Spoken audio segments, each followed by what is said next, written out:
A million lives lost during the Holocaust are being remembered right here in Rochester. People remembered the B'nai Synagogue for the ceremony, hoping to also spread awareness about the current war in Ukraine. Joining us live tonight from the synagogue is ABC6 News reporter Alex COTTER. Alex, you were at the ceremony today. What can you tell us?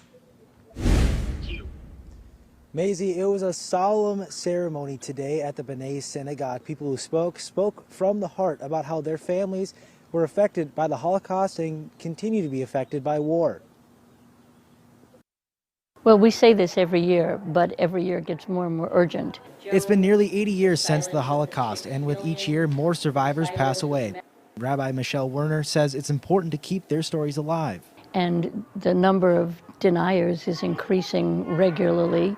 The antisemitism is on the rise, and these types of systematic genocides are being perpetrated instead of us having learned from this event. Rabbi Michelle focused on a story of kids who were in hiding in a small town in France. She now teaches this story to students at the synagogue.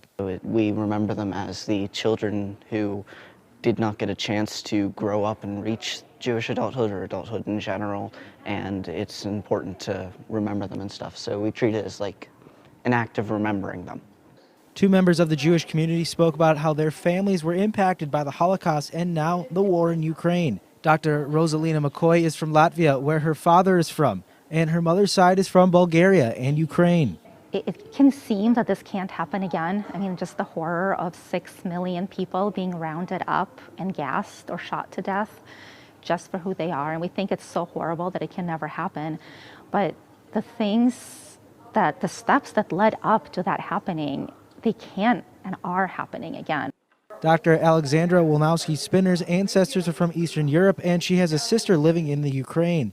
She says learning from history is vital to making the world a better place. And what happened during the Holocaust, where 6 million Jews died, and then what is happening now in many countries around the world, including Ukraine, can't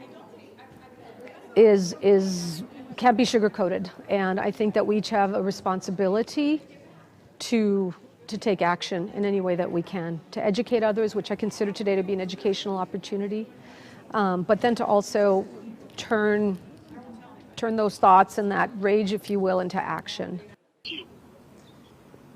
Mayor Kim Norton made an appearance today, and even some kids joined in on the ceremony, reading scripture and reading off the names of the 44 kids from that story in France so that their names would be remembered. Maisie?